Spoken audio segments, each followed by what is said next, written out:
Bem, a primeira pergunta, eu diria o seguinte, é posição da igreja e agora especificamente do pastor Roberlan. Claro. Topa?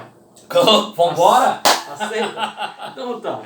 Pastor, até quando a igreja vai resistir a uma discussão sadia, saudável e cristã sobre essa convivência com o tema homossexualidade? Olha, eu entendo que a dificuldade da igreja tratar com isso é algo que, para mim, está mais na cultura do que na teologia. Por que eu digo isso?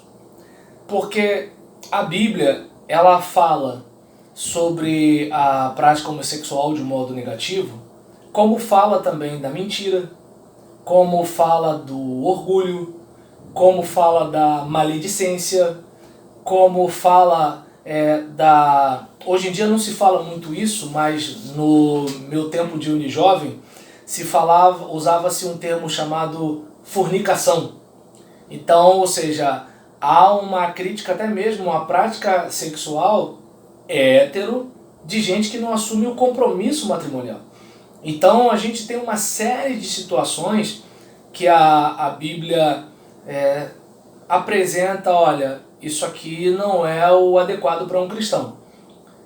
E eu percebo que quando se trata da prática homossexual, parece que assim, olha, o pior pecado do mundo é esse, e os outros, assim, mas a gente é assim mesmo, a vida é assim, fulano é desse jeito e tudo tal. Uhum. Você está querendo dizer com isso então, me perdoe de interromper, sim. Mas parece que a Bíblia fala sobre pecados abomináveis, né? Então você está colocando aqui no mesmo balaio e que não haveria essa classificação, pecado é pecado, é isso mesmo? O que eu quero dizer é que lá na primeira epístola de Paulo aos Coríntios, capítulo 6, se eu não me engano, acho que versículo 9 e 10, vai falar sobre a questão de uma série de práticas que Paulo diz, olha, quem pratica isso aqui não vai herdar o reino, quem pratica isso aqui não vai experimentar a vida eterna proposta por Jesus. Uhum. E ali você vai ter questões como a trapaça, né, o trambique, digamos assim, ali você vai ter a maledicência, e ali você vai ter o que em algumas versões vai estar homossexual ativo ou passivo, ou vai estar sodomita e efeminado. E aí o que acontece? No final, Paulo até diz, alguns de vocês foram assim. E quando ele fala alguns de vocês foram assim, está falando para essa série de pecados que ele menciona. Sim. Só que até quando as pessoas pegam esse texto para pregar, elas enfatizam só isso. E aí, onde eu quero chegar?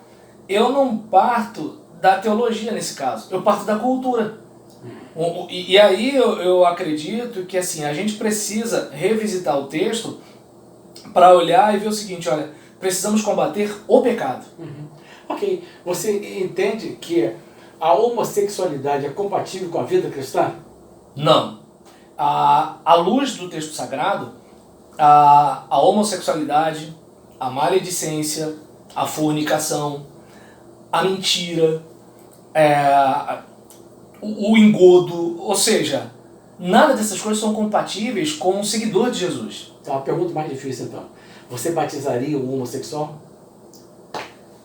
Não. Não. Então, olha só, onde a gente quer chegar não é afronta nem nada, mas o que eu quero colocar é o seguinte... Você foi até o final, hein? Você não batiza um homossexual, mas você batiza o mentiroso, o mercenário, né? Eu só abaixo a cabeça. Toda a sorte de pecador, menos o homossexual, é isso mesmo? Que situação, né? Que situação. Não, eu tô sendo seu honesto. Você me fez uma pergunta, eu tenho que responder. O convite é para sair, é para falar com o coração. Por isso que é bom. Quando você fala com o coração, é porque a verdade é você. Havendo verdade, ninguém vai criticar o pastor Roberlan. Claro. Porque você está sendo sincero, é uma questão difícil mesmo, e eu estou procurando respostas, tá?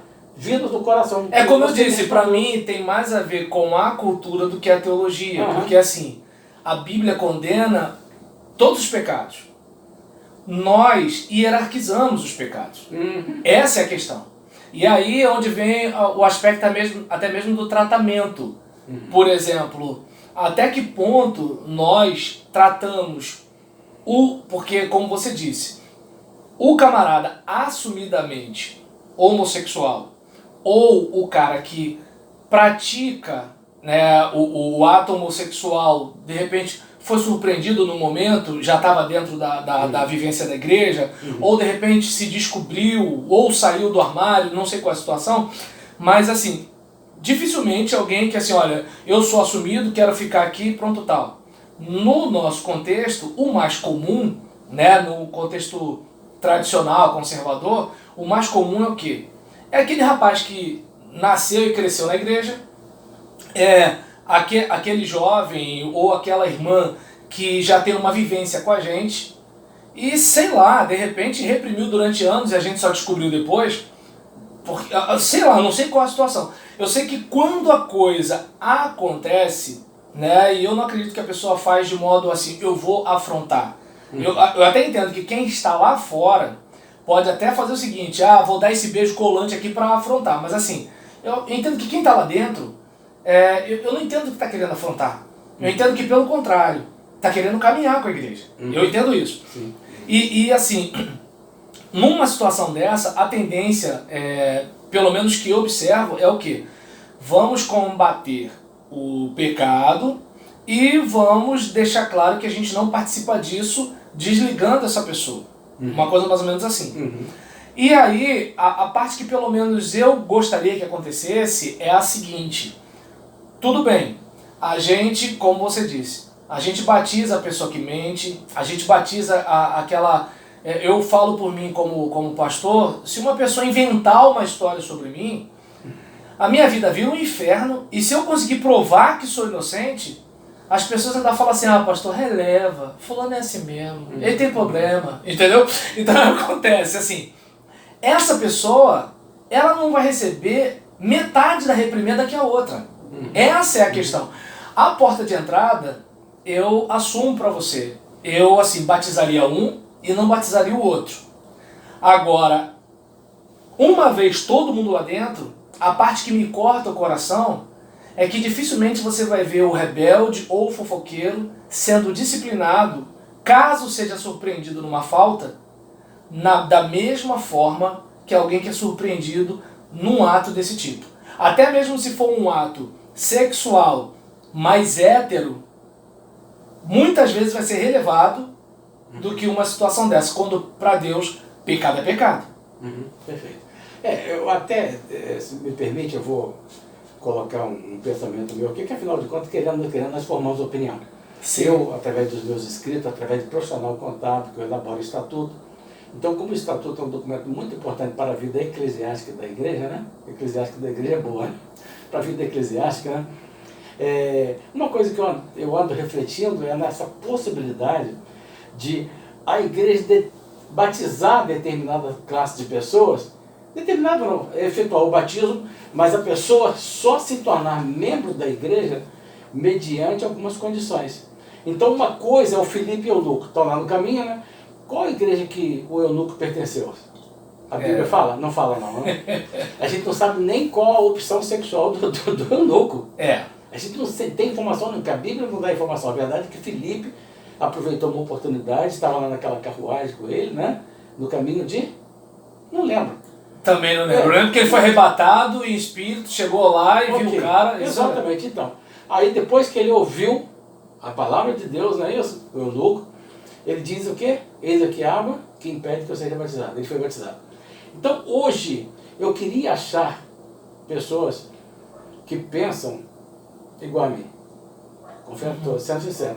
Para criar, para sugerir um estatuto diferenciado, assim, para colocar lá no estatuto que o batismo é uma coisa. A pessoa, ela pede o batismo, ela é batizada. Agora, ela vai pertencer ao corpo de membros da igreja? Não, porque aí vai ter condições lá, né? Quais são as condições? Visão bíblica, visão doutrinária, aquela coisa toda. Porque o batismo é um testemunho. agora eu creio em Jesus.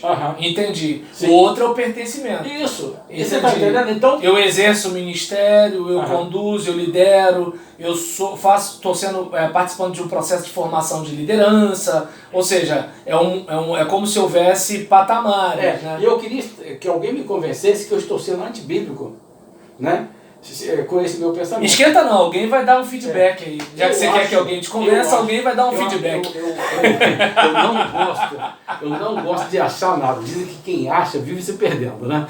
Então, eu acho, não, eu penso, tá, que eu não estou errado na minha conjectura, nas minhas aqui elucubrações. Porque se a pessoa pedir o batismo, é a mesma coisa perguntar assim, ô pastor, na sua igreja tem homossexual? Não, não tem não. Quem pode garantir? Tem caluniador? Tem um monte. Tem mentiroso? Tem um monte. Tem gente que pega a mulher dos outros? Deve ter, mas ele não sabe de nada não. Tá aí, nego fala, mas não vamos entrar. A questão é, não seja pego. Então você vê como é que são as coisas.